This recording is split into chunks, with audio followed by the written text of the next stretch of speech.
की पंचायत में आप सभी का स्वागत है। नमस्कार, आपके साथ मैं हूं साक्षी जोशी। महान कवि हरिवंश राय बच्चन की कविता नीड़ का निर्माण फिर को लेकर विवाद हो गया है। कुमार विश्वास ने हरिवंश राय बच्चन की ये कविता गाई और उसे YouTube पर शेयर कर दिया, लेकिन सदी के महानायक अमिताभ बच्चन ने कुमार विश्वास को लीगल नोटिस भेजकर कविता से की गई कमाई का हिसाब किताब पूछ लिया। दरअसल कुमार विश्वास ने तर्पण नाम से एक सीरीज शुरू की है जिसमें वो देश के महान कवियों को श्रद्धांजलि दे रहे हैं और इसी सीरीज के तहत उन्होंने हरिवंश राय बच्चन की कविता गाई थी, लेकिन अमिताभ बच्चन इसे कॉपीराइट का हनन मान रहे हैं। 5 की पंचायत में आज हम इसी मुद्दे पर चर्चा करेंगे कि बच्चन वर्सेस विश्वास कौन सही कौन गलत। आपको अपने पैनल से मिलवाएंगे, लेकिन उससे पहले देखिए क्या है ये पूरा विवाद। कुमार विश्वास की आवाज में बाबूजी की कविता के बोल पर अमिताभ बच्चन बिफर गए। कुमार विश्वास से नाराज हो गए, इतने नाराज कि अमिताभ बच्चन ने कवि कुमार विश्वास को लीगल नोटिस तक भिजवा दिया। जी हाँ, हाल ही में कुमार विश्वास ने महान कवि हरिवंश राय बच्चन की प्रसिद्ध कविता नीड़ का निर्माण गाई थी और कविता को तर्पण के नाम से YouTube पर अपलोड कर दिया था। कुमार विश्वास ने अपने ट्विटर हैंडल से अपनी आवाज में गाई गई हरिवंश राय बच्चन की कविता का वीडियो शेयर किया था, जिसके बाद अमिताभ बच्चन और कुमार विश्वास में विवाद शुरू हो गया। अमिताभ बच्चन ने कुमार विश्वास को टैग करते हुए ट्वीट किया और कहा, ये कॉपीराइट का उल्लंघन है, हमारा लीगल डिपार्टमेंट इस बात की सुध लेगा। जैसा अमिताभ बच्चन ने कहा था वैसा ही हुआ। कुमार विश्वास के पास कानूनी नोटिस आया और उनसे हरिवंश राय बच्चन की कविता से हुई कमाई का हिसाब मांगा गया, लेकिन लीगल नोटिस के बाद कुमार विश्वास ने ट्वीट करके जो जवाब दिया उससे सोशल मीडिया पर अमिताभ बच्चन की किरकिरी की जा रही है। कुमार विश्वास ने लिखा, सभी कवियों से मुझे इसके लिए सराहना मिली, लेकिन आपसे नोटिस मिला। बाबूजी को श्रद्धांजलि का वीडियो डिलीट कर रहा हूँ, साथ ही आपके द्वारा मांगने पर 32 रुपए भेज रहा हूँ जो इससे कमाए हैं। प्रणाम। सवाल है कि बच्चन और कुमार विश्वास में कौन सही है और कौन। Bureau report, news 24। तो आइए आपको अपने पैनल से मिलवा देते हैं। वेद प्रकाश वेद जो कि हास्य कवि है, हमारे साथ यहाँ पे ये स्टूडियो में मौजूद हैं। गजेंद्र सोलंकी कवि यहाँ पर स्टूडियो में ही है मेरे साथ। चिराग जैन हास्य कवि वो भी मेरे साथ हैं और साथ ही साहित्यकार जवाहर पांडे जी हमारे साथ पटना से जुड़ रहे हैं। सबसे पहले वेद प्रकाश वेद, मैं आपसे जानना चाहती हूँ, समझना चाहती हूँ, महज 32 रुपए के लिए ये 36 का आंकड़ा मोल लेना जरूरी था? नहीं, ये महज 32 की बात नहीं है, क्योंकि अमिताभ बच्चन पूर्ण रूप से एक व्यावसायिक आदमी रहे हैं। प्रोफेशनल काम है उनका फिल्मों में काम करना। तो उनको लगता है कि रॉयल्टी के नाम पे पता नहीं क्या आ रहा हो। ये कॉपीराइट का उन्होंने मामला जो जोड़ा है, मेरे हिसाब से ये सही नहीं था। एक कवि होने के नाते अमिताभ जी स्वयं भी एक अच्छे कवि रहे हैं। उनके पिताजी हमारे देश की बहुत बड़ी पूंजी है और उनकी कविताएं आम जन साधारण तक पहुंचे। आज के युग में, मीडिया के युग में, यूट्यूब के युग में, सोशल साइट के युग में संभव नहीं है कि एक महान साहित्यकार की रचनाएं जो आज यूट्यूब से जुड़ा हुआ है, सोशल साइट से जुड़ा हुआ है, उस युवा तक पहुंचे। पर कुमार ने काम किया था, पहुंची थी, लेकिन अमिताभ बच्चन जी अपने नजरिए से देखते हैं तो उनका अपना नजरिया रहा होगा, पर मैं इनसे सहमत नहीं हूँ कि वो 32 रुपए के लिए किया गया कार्य है। गजेंद्र जी, आप क्या समझ पा रहे हैं? क्या ये कोई ईगो क्लैश है या फिर जैसे हमने सवाल उठाया कि कौन सही है, यहाँ सिर्फ लीगल बैटल की बात नहीं है, मॉरली भी कौन सही है? दरअसल क्या है, किसी भी विषय में जाने से पहले हमें उसका पूरा ऐतिहासिक पृष्ठभूमि देखनी पड़ेगी। सामान्य रूप से जो दिवंगत कविगण हैं, हमारे महान कवि हैं, जिनकी अपना एक साहित्यिक औरा है, साहित्यिक चेतना है, जो किताबों में या किसी भी रूप में अभी उपलब्ध है, उसको प्रस्तुत करना, जनमानस तक पहुंचाना अच्छी बात है, इसमें कोई बुराई वाली बात नहीं है। लेकिन सामान्य रूप से क्या होता है, छद्म प्रचार का जो आजकल चल रहा है सोशल मीडिया पर इधर उधर से अपना और आज वो शख्स कद लगता है जिसका बहुत बड़ा था, देखा तो औरों के पैरों पे खड़ा था। सामान्य रूप से हिंदी कवि सम्मेलनों की जो परंपरा है उसमें इस तरीके का बहुत कुछ दिखाई देने लगा है। हम मौलिकता अमौलिकता के बीच में संघर्ष है।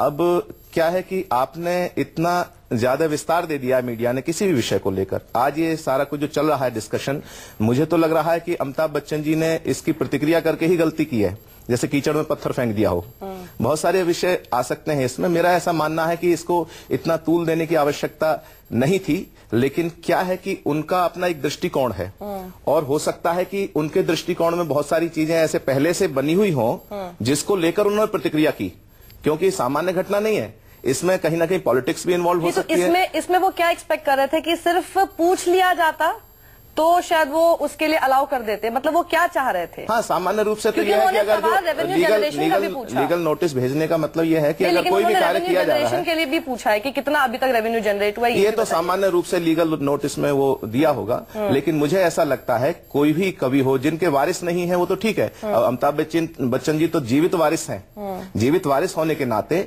मुझे लगता है कि उनका वो विरासत है, पिता की परिवार की विरासत है। उस विरासत को लेकर कोई सदुपयोग दुरुपयोग करने से पहले मुझे लगता है कि पूछ लेना चाहिए। श्रद्धांजलि की बात जब आती है तो मैं एक बात और कहना चाहता हूं। विषय मैं नाम नहीं लेना चाहता उस व्यक्ति का, क्योंकि बहुत सारे विषय निकल के आएंगे। जो जीवित हमारे पद्म भूषण गोपाल दास नीरज हैं, पद्मश्री अशोक चक्रधर है, पद्मश्री सुरेश शर्मा है और हिंदी कवि सम्मेलनों के बहुत बड़े बड़े नाम हैं। हमारा ये मतलब सामान्य रूप से अनुभव रहा है। बहुत अनुभव की बात मैं बता रहा हूं कि उनके लिए कोई श्रद्धा सम्मान नहीं होते हुए जो पूर्व के कवि हैं, जो दिवंगत हो गए, उनकी साहित्य रचनाओं को लेकर अपने कद को बड़ा करना, उनको प्रस्तुत करके, ये भी अपने आप में बहुत नेगेटिव चीज है। लेकिन श्रद्धांजलि दे रहे हैं तो श्रद्धांजलि चिराग जी, आप अगर इसको किस तरह से देख रहे हैं? अगर श्रद्धांजलि किसी को दी जा रही है तो जाहिर सी बात है कि उन्हीं की रचनाओं का इस्तेमाल उसमें किया जाएगा और वो क्रेडिट भी दे रहे हैं, हर तरह से उनके नाम का इस्तेमाल कर रहे हैं। तो क्या आपको लगता है कि जैसा कि कुमार विश्वास ने कहा कि बाकी किसी भी कवि के परिवार वालों ने आपत्ति नहीं जताई, एक सिर्फ आप ही ने जताई है? इसमें भी क्या है, जहाँ तक बात कानूनी पक्ष की है तो ये सामान्य परंपरा है कि यदि किसी नागरिक को किसी दूसरे नागरिक के किसी कृत्य से आपत्ति है तो वो उसे टोक सकता है। उसके लिए एक लीगल नोटिस का प्रावधान होता है, जिसके बाद सामने वाला न माने तो फिर उसके लिए न्यायालय होता है। सामने वाले ने नोटिस दिया कि मुझे अच्छा नहीं लगा कि तुमने मेरे पिताजी की कविता डाली, और इधर वाले पक्ष ने कह दिया कि ठीक है मैं उसे हटा लेता हूँ। कानूनी बात यहाँ समाप्त हो गई। अब बात होती है नैतिकता और अनैतिकता की। कितने ऐसे कवि हैं इस मुल्क में जिनकी कविताएं कागजों में पड़ी पड़ी सड़ गईं। आज आप गोपाल प्रसाद नेपाली जी की कविताएं ढूंढने जाएं, गोपाल सिंह नेपाली जी की आपको कविताएं नहीं मिलेंगी। रिसर्चर्स को उनकी कविताएं नहीं मिलती। कानून ये कहता है, मैं एक छोटे से केस का हवाला देना चाहूंगा कॉपीराइट में। मैं पत्रकारिता का विद्यार्थी हूँ इसलिए बात बता रहा हूँ। कॉपीराइट में एक केस था दिल्ली यूनिवर्सिटी में, रामेश्वरी फोटोशॉप केस का, जिसमें बच्चे जाकर और फोटोकॉपी कराते थे किताब की। तो जो पब्लिशर्स थे, जो जिनका वो धंधा था, उन लोगों को बड़ी आपत्ति हुई कि जब बच्चे फोटोकॉपी करा लेंगे तो हमारी किताब कौन खरीदेगा। उन्होंने सू कर दिया। बाद में हाईकोर्ट का ये वर्डिक्ट आया कि चूंकि ये जन बौद्धिक संपदा की वृद्धि के लिए किया गया कृत्य है, इसलिए इसको हम कॉपीराइट से एग्जेम्प्ट करते हैं। मैं ये नहीं कह रहा हूँ कि कुमार विश्वास तो ने लीगल इशू हो जाएगा। मैं केवल उदाहरण मात्र दिया है। मैं बिल्कुल ये नहीं कह रहा हूँ कि अगर आपत्ति ले लेते तो कोई आपके ऊपर बहुत बड़ी चुनौती आ जाती। आप इस बात के लिए एक परमिशन ले लेते, एक नोटिस भेज देते कि मैं ये काम करना चाहता हूँ और इसमें मेरी कोई मतलब गलती आप कह रहे हैं कि कुमार विश्वास की तरफ से भी हुई है कि उन्हें एक बार बस इन्फॉर्म तो कर देना चाहिए था। देखिए क्या होता है, जब कोई काम करने चलता है तो उससे गलतियां होती हैं। कोई काम ही नहीं करेगा तो गलतियां होंगी नहीं। तो जब भी किसी ने काम किया तो गलती तो होगी, निश्चित रूप से निकाली जाती है। जवाहर पांडे जी जो कि साहित्यकार हमारे साथ जुड़े हुए हैं। जवाहर जी, आप इस पूरे घटनाक्रम को किस रूप में देख रहे हैं? क्या आप ये मानते हैं कि इस पूरे विवाद को इग्नोर भी किया जा सकता था?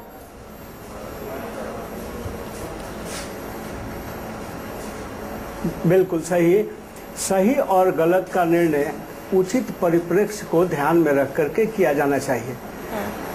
जो स्थितियां सामने उभर करके आ रही हैं, भले ही तकनीकी कारणों से अमिताभ बच्चन चाहे जितने भी सही हों, लेकिन ये अगर उद्देश्य सही है कुमार विश्वास का, अगर उन्होंने इसका व्यवसायिक इस्तेमाल के लिए उस कविता का उपयोग नहीं किया है, तो कॉपीराइट के जो कानून है उसका उल्लंघन वहां नहीं होता है। और इसलिए भले ही अमिताभ बच्चन बिफर गए हों कि उनसे परमिशन नहीं लिया गया, लेकिन मैं ये मानता हूं कि हमारे देश में जितने महान कवि हैं उनकी महानता इसलिए है कि उनकी कविताओं को जन में दूसरों के द्वारा या दूसरे लोगों के द्वारा जो प्रचारित और प्रसारित किया जाता है, उससे उनकी लोकप्रियता और बढ़ती है, महानता और बढ़ती है।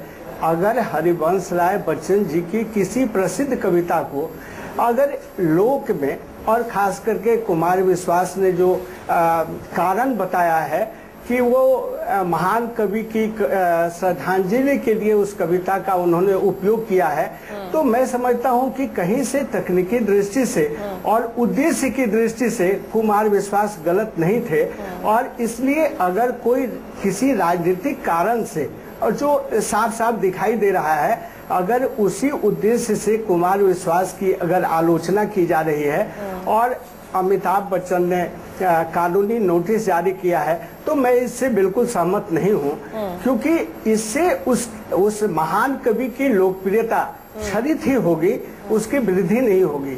क्योंकि हमारे देश में तो बहुत सारे लोक कलाकार हैं, स्वयं अमिताभ बच्चन जी इस सदी के महान नायक हैं। उनके किसी संवाद को या किसी दृश्य को अगर समाज के किसी महान उद्देश्य के लिए कोई उपयोग करता है, तो उसमें उसका उद्देश्य गलत नहीं है। मैं समझता हूँ कि अगर उद्देश्य गलत नहीं है उस कविता के गाने में, वो जो बोल रहे हैं, वो बिल्कुल बहुत बड़े फिगर हैं। हाँ, बड़े फिगर हैं। सामान्य रूप से देखिएगा, मैं एक बात कहना चाहता हूँ, ये जो कहा है इन्होंने बिल्कुल ठीक कहा है कि जन कवि होना, लोक कवि होना एक अपने आप में बहुत बड़ी बात होती है, और हरिवंश राय बच्चन जी कोई छोटा नाम नहीं है। अब क्या होता है सामान्य रूप से कि जैसे किसी भी कवि को हम कोई और व्यक्ति उस कविता की प्रस्तुति करता, कोई कलाकार होता, फिल्म कलाकार होता, कोई भी कवि समाज का ही एक व्यक्ति जो कि बहुत ग्लैमराइज, जिसका नाम है ग्लैमराइज्ड है, जो बहुत पूरे देश विदेश में वो प्रस्तुत कर रहा है, तो सामान्य रूप से युवा पीढ़ी जो है भ्रमित भी होती है। आप इस चीज को बहुत, ये कुमार विश्वास की ही कविता है। मैं बताता हूँ, नरेंद्र मिश्र जी की अभी पद्मावती के ऊपर एक कविता अभी जो आई थी, वो सोशल मीडिया पर काफी हुई थी। तो सामान्य रूप से प्रस्तुति का तो उसके सामने कोई किसी प्रकार का संकट है ही नहीं। तो सामान्य रूप से क्या होता है कि जो मान लो एडिट करके कोई कविता मतलब उस पर डालता है, तो क्या होता है कि जो चेहरा जो है वो दिखाई देता है और कविता का जो प्रस्तुति है वो दिखाई देती है। तो ऐसा तो कोई भी आपकी रचना कभी बोल ही नहीं पाएगा क्या कहीं पे? क्योंकि अगर कोई भी बोले मैं बता रहा हूँ, कोट किया जाता है, मंचों का इतिहास है ये सब। मेरे दोनों कवि मित्र जानते हैं, एक कवि मित्र जानते हैं, हिंदी कवि सम्मेलनों की मंचीय प्रस्तुति में ये बहुत आम हो गया है। हम कविता पढ़ते हैं, हम संचालन करते हैं, तो किसी व्यक्ति की 4 पंक्तियां भी पढ़ते हैं तो उसका नाम लेके पढ़ते हैं। अगर हमको पता नहीं होता है, हाँ नहीं, सुन तो पूरी बात सुन लीजिएगा। आप पूरा YouTube उठा के देखिए, जब बहुत सारे अलग कवियों की बहुत सारे लोग करते हैं, ऐसा नहीं कि यही, बहुत सारे लोग करते हैं कि किसी और की 4 पंक्तियां पढ़ी, पता नहीं है किसकी है किसकी नहीं है, और उसका सामान्य रूप से अखबारों में छप जाता है कि उन्होंने कहा, किसी और कवि की पंक्तियां हैं, लेकिन किसका नाम छपता है? जो प्रस्तुत कर रहा है। तो प्रस्तुति का जो ये मतलब खेल है ना, ये मतलब बारीक सा वो है, हम समझ नहीं पाते हैं, छद्म प्रचार इसको कहा जाता है। सर, पर दिक्कत ये है, जो YouTube पे इन्होंने वीडियो डाला था, अब तक है वो डिलीट हो गया, लेकिन जितने भी आप अगर इनके तर्पण सीरीज के देखेंगे, तो जिसकी भी वो कविता डाल रहे हैं उन्हीं के नाम से वो वीडियो डाला जा रहा है। सबसे ऊपर ही वीडियो में उनका नाम है, दुष्यंत कुमार की है, भवानी प्रसाद मिश्रा की है। पद्मावती वाली जो बात कर रहे हैं गजेंद्र जी, उस वीडियो में वो बात नहीं थी, उसमें उन्होंने नाम लिया था और सुनाई थी। अगर उसमें भी वो बात होती तो शायद बहुत से लोग जो समझ गए कि कुमार जी की कविता होगी, तो वो नहीं समझते, वो जानते कि नरेंद्र मिश्र जी इसमें यही कविता जिस पर ये विवाद खड़ा हुआ है, वही बात, यही कविता पूर्व में एक टेलीविजन चैनल पर बच्चन जी पर बने हुए पूरी डॉक्यूमेंट्री में गाई जा चुकी है, डॉक्टर कुमार विश्वास के द्वारा ही। अच्छा, यही सेम कविता, यही गीत, लेकिन प्लस वहाँ पे लेकिन फिर रेवेन्यू जनरेशन वाली बात नहीं होगी ना। यहाँ पर तो आपने अगर वीडियो डाला है तो रेवेन्यू जनरेशन वाला कोई चैनल अगर चला रहा है तो चैनल भी तो अपना खर्चा निकाल रहे हैं ना जी। सेम अगर कोई यूट्यूब पर मैं एक वेबसाइट चलाता हूँ, बड़ी सामान्य सी बात है कि कुमार विश्वास को उसकी पॉपुलैरिटी मिल रही है, उसकी माइलेज मिल रही है। मैं एक वेबसाइट चलाता हूँ जिस वेबसाइट के माध्यम से मैं कवि सम्मेलन बुक करता हूँ। उस वेबसाइट पर मैंने कवि सम्मेलनों का इतिहास लिखा। अब कवि सम्मेलन के इतिहास में हरिवंश राय बच्चन जी का बड़ा योगदान था, दिनकर जी का बड़ा योगदान था, काका जी का योगदान था, मैंने उन सबके नाम लिखे हैं। अब चूंकि उनका नाम तो लिखना ही पड़ेगा ना, जी देवनागरी में उनका नाम लिखना पड़ेगा। आपको ये कहते कि मेरे नाम को प्रयोग करके आप रेवेन्यू जनरेट कर रहे हो, तो ये मेरे हिसाब से आप सभी कवि हैं, और आप क्या एक मतलब भावना आपके मन में आती है कि एक कवि क्या इस बात से खुश नहीं होगा कभी भी कि उनकी रचना ज्यादा से ज्यादा फैल रही है, ज्यादा से ज्यादा गाई जा रही है, आज की जनरेशन तक भी वो पहुंच रही है? इसमें कष्ट होता है, उसमें दिक्कत क्या कहाँ आती है वो मैं समझना चाहती हूँ। इसमें कष्ट ये आता है जब मेरी ही कविता व्हाट्सएप पर 15-20 चैनलों से घूमती मुझ तक पहुंचती है, उसमें से नीचे नाम एडिट हो जाता है, तो बहुत कष्ट होता है। और नाम एडिट होकर आजकल तो ये भी परंपरा चल गई है कि अगर उसमें 2 शब्द उर्दू के हैं तो मिर्जा गालिब लिख दो नीचे और 2 शब्द हिंदी के तो हरिवंश राय बच्चन जी, हिंदू। मैं रिएक्शन ये इस बात पे आपका चाहती हूँ। असली बात पे अब आप पहुंच रहे हैं, सही हकीकत में यही है। हम जो कवि हैं, हम जो आज के वर्तमान युग में कवि हैं, हम तो एक प्रतिस्पर्धा में शामिल हैं अभी, पर बच्चन जी इस बात से बहुत दूर है, ऊपर उठ चुके हैं। बच्चन जी बहुत ऊपर उठ चुके हैं। और उसमें हमें ये भी मानना होगा कि अब बात कानूनी नहीं है, नैतिकता की बात है, कवि सम्मेलन की बात है, कविता की बात है। तो अमिताभ बच्चन जी ने स्वयं भी ऐसे काम किए हैं। मैं ये तो नहीं कहूंगा कि वो लीगली गलत थे या सही थे, लेकिन एक हमारे बहुत लोकप्रिय कवि हैं सुरेंद्र शर्मा जी, उनकी 3 पंक्तियां मैं आपको सुनाता हूँ जो अमिताभ बच्चन जी ने अपनी एक फिल्म में इस्तेमाल की, जिनकी ना तो सुरेंद्र जी से परमिशन ली गई थी, ना बाद में सुरेंद्र जी ने उनको कोई नोटिस भेजा। उनकी एक बहुत पॉपुलर कविता रही है, कोई फर्क नहीं पड़ता राजा रावण हो कि राम, रावण राजा हुआ तो सीता अपहरण के काम आएगी, और राम राजा हुआ तो अग्नि परीक्षा के काम आएगी। कोई फर्क नहीं पड़ता राजा कौरव हो कि पांडव, कौरव राजा हुआ जनता तो बेचारी द्रौपदी है, कौरव राजा हुआ तो चीर हरण के काम आएगी, और पांडव राजा हुआ तो बाद में जुए में हार दी जाएगी। कोई फर्क नहीं पड़ता राजा हिंदू हो कि मुसलमान, हिंदू राजा हुआ जनता तो बेचारी लाश है, हिंदू राजा हुआ तो जला दी जाएगी, और मुसलमान राजा हुआ तो दफना दी जाएगी। ये कौन सी फिल्म है? ये फिल्म का नाम मुझे याद नहीं है, पर बिल्कुल फिल्म की बिगिनिंग में अमिताभ बच्चन जी ने कविता सुनाई है, जिसकी कोई परमिशन नहीं ली गई थी। लेकिन अमिताभ बच्चन तो फिल्म के देखिए सामान्य रूप से सार ये निकल के आ रहा है, नैतिकता की बात कर रहा हूं, इसमें तो जिम्मेदारी है किसी निर्माता की होती है, राइट जो कर रहे हैं पूरी तरह से निर्माता की होती है। तो वो तो एक महज एक्टर है, तो उन्हें भी ये बात शायद पता नहीं होगी जो आपने जो उन्होंने पढ़ी है वो तो कविता है। आप सही कह रहे हैं सर, आप सही कह रहे हैं, लेकिन हम उसके लिए उनको दोष इसलिए नहीं बोला नहीं दे सकते, वो सिर्फ कलाकार, दोष उनको मैं भी नहीं दे रहा, वो सिर्फ कलाकार है, कलाकार को नहीं पता, स्क्रिप्ट दे दी गई है उनको जैसा कहा गया वैसा, तो वो ये मान के चलते हैं कि हर तरह के कॉपीराइट इश्यूज सॉल्व कर दिए गए हैं, तब ये मुझे स्क्रिप्ट मिली। लेकिन इसमें एक चीज मैं जोड़ना चाहूंगा कि गीतकार को तो पता है कि जो वो लिख रहा है वो उसका नहीं है। बिल्कुल सही कह रहा है, तो ये तो लेकिन जिम्मेदारी फिर आपके निर्माता की भी है ना कि वो ये सब चीजें सुनिश्चित हमारा करे। कोई गीतकार अगर ये बात लिखता है गीत में जी, कागा सबतन खाइयो चुन चुन खाइयो मांस, 2 नैना मत खाइयो पिया मिलन की आस, तो उसे तो पता है कि ये मैंने नहीं लिखा, ये मैंने कहीं से उठाया। सही कह रहे हैं सर, लेकिन थोड़ा सा हम लोग शायद मुझे लगता है टॉपिक से भटक रहे हैं। जो आपने भी बात बोली थी उसमें थोड़ा फर्क है। यहाँ कुमार विश्वास ने भी, अगर आप देखेंगे ट्विटर पर, खुद उन्होंने टैग किया अमिताभ बच्चन को। तो अगर उन्होंने खुद ही टैग किया है, कुमार विश्वास का नाम है, आप कह रहे हैं व्हाट्सएप से 10-10 जगह से घूम के मेरे पास आ जाती बिना नाम के, यहाँ तो एक आपको रियल व्यक्ति मिल रहा है ना जिसने कि खुद ही वो बनाया और वो खुद आपको दिखा भी रहा है, वो खुद आपको बता भी रहा है, तो वो इश्यू थोड़ा अलग हो जाता है कि व्हाट्सएप से घूम के आपके पास आ रही है। आपको पता है कुमार विश्वास ने बनाया है, वो ट्रिब्यूट भी बोल रहे हैं, और सिर्फ एक अकेले हरिवंश राय बच्चन पर ही नहीं किया, हर किसी पर उन्होंने किया, और जिसका उन्होंने जवाब शायद अपने रिप्लाई में भी ऐसे ही देने की कोशिश की कि और किसी भी परिवार को कोई आपत्ति नहीं है, पर अगर आपको है, मैं बाबूजी को ट्रिब्यूट दे रहा था, 32 रुपए आपको पहुंचा दूंगा। क्या आपको लगता है थोड़ा सा इसमें अब वो सरकास्टिक जो हो गया है वो और ज्यादा खराब हो गई है स्थिति, कि 32 रुपए रेवेन्यू अभी तक जनरेट हुआ था एक दिन में, ये और ज्यादा खराब नहीं है क्या? 32 में भी अगर हम मजाक में कहें एक बात, नहीं, दरअसल क्या है, आप उस 32 रुपए को मत देखिएगा। आज आप हम और चैनल जो अमिताभ बच्चन के साथ में, महानायक के साथ में उस व्यक्ति का नाम जोड़ रहे हैं, वो ज्यादा बड़ी बात है। वो 32 लाख और 32 करोड़ तक भी पहुंच सकती है। आप उस तरीके से क्यों नहीं सोच रहे? क्योंकि 24 घंटे के अंदर ही पब्लिसिटी स्टंट है ये, और नेगेटिव पब्लिसिटी से बहुत सारे लोगों का यही रहता है कि नेगेटिव पब्लिसिटी बदनाम हुई तो क्या नाम तो हुआ। तो इसलिए आप उस तरीके से नहीं देख रहे हैं आप उस चीज को, आप केवल 32 रुपए जो कि मतलब उस चीज को शॉर्ट आउट करने के लिए अपने आप को बहुत ज्यादा मतलब सहज सरल और बस संस्कारित दिखाने के लिए ये सब कुछ कर दिया गया। मैं कवि समाज में पिछले 25 वर्षों से लगभग हूं, और सब जानते हैं इस बात को कि मैं बहुत एथिक्स के साथ में जीने की कोशिश करता हूं। उसमें बहुत सारे विषय ऐसे आएंगे, क्योंकि ये टीवी चैनल पर डिबेट हो रही है। मैं कवि परिवार में सब हम बैठे हुए हैं यहाँ पर, लेकिन एक एथिक्स की बात ये जरूर होनी चाहिए कि अगर कहीं कोई ऐसा विषय आ रहा है तो जो मौलिक प्रतिभाएं हैं, युवा प्रतिभाएं हैं, या जिनके अंदर कहीं ना कहीं है, उनको संरक्षण संवर्धन मिलना चाहिए। और आज हम मतलब एक परिवार के अंदर की बात है, ठीक है, लेकिन अमिताभ बच्चन जी ने जो प्रतिक्रिया की है वो भी हिंदी कवि परिवार के ही हिस्से हैं, ठीक है। उनके पिताजी हिंदी कवि सम्मेलन जब शुरू हुए जब मतलब प्रचार प्रसार हुआ तो हरिवंश राय बच्चन जी की 10वीं कक्षा में मैंने मधुशाला पढ़ी थी और उसके बाद मुझे कविता का शौक चढ़ा, उसके बाद मैंने लिखनी शुरू की, तो मेरी तो एक प्रेरणा भी बनी ना मधुशाला। तो मैं ये कहना चाहता हूं कि जब इस प्रकार के विषय आते हैं तो सार्वभौमिक रूप से सोचना चाहिए, कंटेम्परेरी टॉपिक पे नहीं सोचना चाहिए। तो जिसका ग्राफ यहां तक पहुंचा है, किस तरीके से पहुंचा है, ये एक उदाहरण है। ये तो अमिताभ बच्चन जी ने पकड़ लिया है, या और भी तो कैसे कारण हो सकते हैं कि जो मतलब यहां तक पहुंचने के उनके विकास। जवाहर जी भी हमें सुन रहे हैं। जवाहर जी, एक आपसे लास्ट कमेंट में लेना चाहूंगी कि यहाँ पर जो बात हो रही है वो यही है कि अगर कुमार विश्वास भी, मतलब मान लीजिए कि आप श्रद्धांजलि भी दे रहे हैं, सभी परिवारों से आप अगर पहले से इन जो है परमिशन ले लेंगे, उसमें क्या आपत्ति है?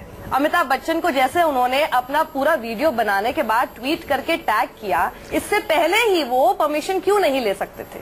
इतनी मुझे लगता है बड़ा जो है कंट्रोवर्सी होती ही नहीं।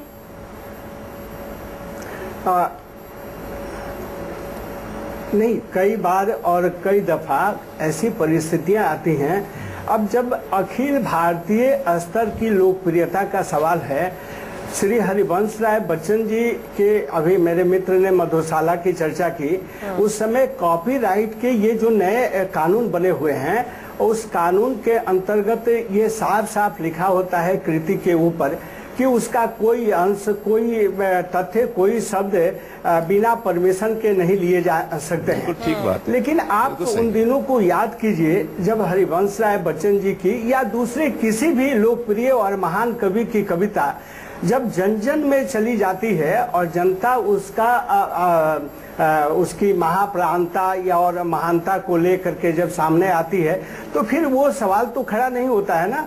ये जो कला और साहित्य की दुनिया है, इसमें कई बार ऐसी परिस्थितियां आती हैं। आप देखिए, शोध संदर्भों में देखिए कि बहुत सारे गद्यकारों की जो संवाद है या कवियों की कविता है या नाटककारों की नाट्य प्रस्तुतियां हैं, उसको कोई सामाजिक उपयोग के लिए लिया जाता है। तो ऐसे में जो कॉपीराइट के कानून भले ही उसका उल्लंघन माना जाए या उस दृष्टि से गलत समझा जाए, लेकिन मैं एक चीज मानता हूं कि कला की यह दुनिया, साहित्य की यह दुनिया इतनी संकुचित नहीं होनी चाहिए। जब तक उसके भीतर व्यवसायी के कारण नहीं हो, तब तक हम उसे गलत नहीं मान सकते हैं। और कुमार विश्वास का जो संदर्भ है, आप उस संदर्भ को देखिए कि अगर किसी महान कवि की श्रद्धांजलि के लिए उनकी उस प्रसिद्ध कविता का उन्होंने उपयोग किया है, तो जाहिर सी बात है कि भले ही आज जो सोशल मीडिया है, सोशल मीडिया पर उसका जो आर्थिक लाभ भी मिला होगा, जैसे 32 रुपये उन्होंने लौटा दिए, तो ये प्रकारांतर से ये लाभ मिले हैं। लेकिन कुमार विश्वास का प्रत्यक्ष यह उद्देश्य नहीं था कि उससे आर्थिक कमाई की जाए या उसका लाभ। मैं, आप हमारे मित्र जो कह रहे हैं वो बात ठीक है। बचपन में हम भी कविताएं पढ़ते थे, मंच पे भी पढ़ते थे, और वो सामान्य रूप से मैथिली शरण गुप्त या दिनकर जी के और बहुत सारे कवियों की कविताएं पढ़ते थे। कॉपीराइट की आवश्यकता क्यों पड़ी, मैं अपने उनसे बंधु से बताना चाहता हूं, या मतलब समझते हैं वो भी, कॉपीराइट की आवश्यकता क्यों पड़ी।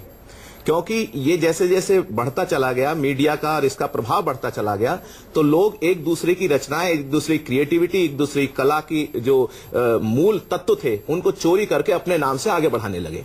तो ये कॉपीराइट की इसलिए आवश्यकता पड़ी, और वो मैं गलत नहीं मानता हूं।